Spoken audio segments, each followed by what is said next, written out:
আত্মাদের জগৎ। হ্যালো, আত্মাদের জগতে তোমাদের সকলকেই স্বাগত জানাই। আমি সুযোগ আছি তোমাদের সঙ্গে। আজ যে ঘটনাটি তোমাদের শোনাবো সেটা তোমাদের অনেকটাই ভয় পাওয়াবে। তো বেশি কথা না বাড়িয়ে শুরু করছি আজকের ঘটনা। আজকের ঘটনার নাম হচ্ছে ভৌতিক মেষের ঘটনা। আত্মাদের জগৎ। এই ঘটনাটা যে আমায় পাঠিয়েছে বা শেয়ার করেছে সে হচ্ছে আমার পিসি। সম্পর্কে সে আমার পিসি এবং বয়সে আমার থেকে 5-6 বছরের বড়।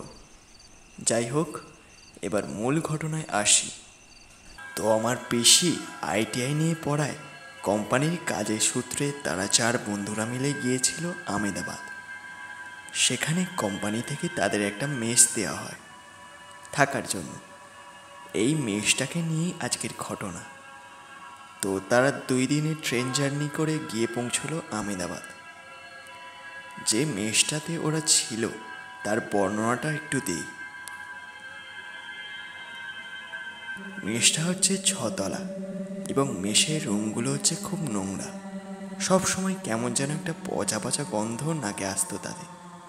গন্ধটা সবসময় পাওয়া না গেলেও রাতের দিকে গন্ধটা একটু জোরালো হতো। প্রথম প্রথম তারা অস্বাভাবিক কিছুই অনুভব করতো না, কিন্তু 2 থেকে 3 সপ্তাহ কাটানোর পর ঘটতে লাগলো সেই অস্বাভাবিক ঘটনাগুলো যেগুলো সে আমায় বলেছে। যেমন তাদের 4 জনের একসঙ্গে জ্বরে ভোগা, রাতের বেলা তাদের রুমের জানলার কাছে কোনো ছায়ামূর্তিকে দেখতে পাওয়া এবং মাঝরাতের দিকে তাদের উপরের রুম থেকে অনবরত লাফালাফি হাঁটাহাঁটি করার শব্দ পাওয়া যেত। কিন্তু তারা আগেই দেখেছে যে উপরের রুমের তালা বন্ধ, কেউ থাকে না ওখানে। তাহলে কিভাবে রুমের মধ্যে কেউ থাকতে পারে? এইভাবে কাটতে লাগলো আরও কিছু সপ্তাহ। ওই মেসে থাকতে থাকতে তারা জানতে পারে যে তারা যে রুমে থাকে তার ওপরের রুমে কাপেলরা থাকতো। কোনো এক কারণে ছেলেটি মেয়েটিকে রেখে তার দেশের বাড়ি গিয়েছিল কিছুদিনের জন্য। ফিরে এসে রুমে গিয়ে দেখে যে মেয়েটি রক্তাক্ত অবস্থায় পড়ে আছে উলঙ্গ হয়ে। তারপর ছেলেটি আশেপাশের রুমমেটদের থেকে জানতে পারে যে মেয়েটিকে ধর্ষণ করে খুন করা হয়েছে। এই শুনে ছেলেটি রুমে আত্মহত্যা করে এবং তারপর থেকেই ওই রুমে বা আশেপাশের রুমগুলিতে নানান অলৌকিক ঘটনা ঘটতে দেখা যায়। তো এই শুনে তারা মেস ছেড়ে দেওয়ার সিদ্ধান্ত নেয় এবং অন্য মেসে শিফট করে।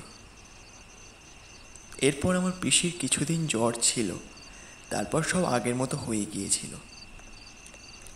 তো এই ছিল আজকের ঘটনা। জানি একটু ছোট হয়ে গেল আজকের ঘটনা। পরের ঘটনাটা আমি বড় করার চেষ্টা করব। এই ঘটনাটি ভালো লাগলে অবশ্যই লাইক, কমেন্ট আর চ্যানেলটিকে সাবস্ক্রাইব করে পাশের বেল আইকনটি প্রেস করে রাখো, যাতে নতুন নতুন ঘটনা তোমরা শুনতে পারো। আর তোমাদের ঘটনারও আমার খুব প্রয়োজন, তাই আমার জিমেলে লিখে পাঠাতে পারো তোমাদের ঘটনা। এই ভিডিওর কমেন্ট বক্সে আমি আমার জিমেল দিয়ে দিলাম, সেখানে লিখে পাঠিয়ে দিতে পারো তোমাদের ঘটনা। তো আজকের মতো এই পর্যন্ত, দেখা হবে নেক্সট ভিডিওতে। আত্মাদের জগৎ।